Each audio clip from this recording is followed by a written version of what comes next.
Menjadi bijak di masa depan. Dengarkanlah nasihat dan terimalah didikan, supaya engkau menjadi bijak di masa depan. Amsal 19 ayat 20. Sahabat Iktus, bagaimana cara hidup yang benar untuk meraih masa depan yang penuh harapan? Seorang memerlukan hikmat untuk dapat menjalaninya, karena hikmat adalah kemampuan untuk membedakan mana jalan yang benar dan mana jalan yang salah. Tetapi hikmat juga memberi kebijaksanaan untuk dapat menggunakan waktu secara efektif dan berguna bagi Tuhan.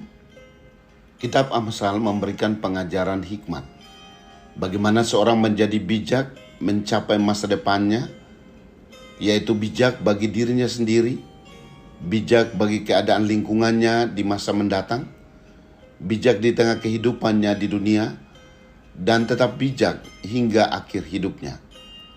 Orang-orang yang ingin menjadi bijak untuk masa depan harus mendengarkan nasihat dan menerima didikan, serta mempercayai Tuhan dalam hidupnya. Apa yang akan disimpan untuk musim dingin harus dikumpulkan di musim panas. 1. Menjadi bijak dengan cara mendengarkan nasihat. Mendengarkan nasihat berarti bersedia untuk diajar, dinasihati, atau ditegur dengan tidak menunda waktu, agar menjadi bijak hingga akhir hidupnya. Betapapun bodohnya seorang menghabiskan tahun-tahun sebelumnya di masa lalu, sekaranglah waktunya. Ia harus peduli terhadap pengajaran firman Tuhan, karena firman Tuhan adalah nasihat yang terbaik untuk menjalani hidup dengan bijaksana. 2. Menjadi bijaksana dengan cara menerima didikan. Mendidik digambarkan seperti seorang yang melatih kuda dengan kekang dan semetinya. Inilah peringatan keras atau pemberian disiplin bagi seorang yang menolak nasihat, yaitu pemarah ayat 19, pembohong ayat 22, pemalas ayat 24, dan pencemooh ayat 25, 28, dan 29. Tujuan didikan adalah melatih agar menjadi pribadi yang berguna dengan tidak menyia-nyiakan kehidupan yang telah dianugerahkan oleh Tuhan. 3. Menjadi bijak dengan cara mempercayai Tuhan. Di atas nasihat dan didikan, mempercayai Tuhan adalah mutlak untuk dimiliki.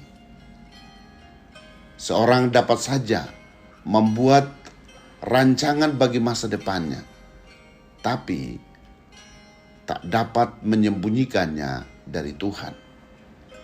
Dalam kedaulatannya, ia dapat mengambil keputusan melampaui segala rancangan dan pertimbangan kita.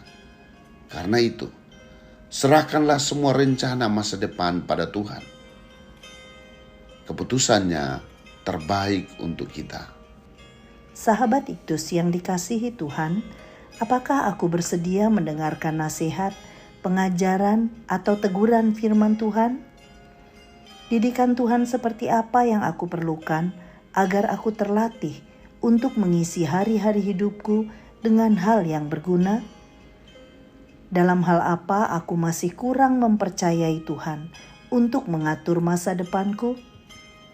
Tuhan Yesus, terima kasih karena Engkau selalu menasihati aku dengan firman-Mu melalui saat teduhku, khotbah yang kudengar, dan nasihat rohani dari orang di sekelilingku.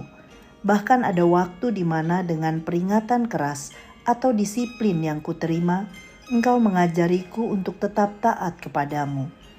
Bawalah aku untuk mempercayai-Mu sepenuhnya untuk hari-hari hidupku, sehingga aku menjadi bijak menghadapi masa depanku. Amin. Jangan remehkan nasihat dan didikan sekarang, maka engkau menjadi bijak di masa depan.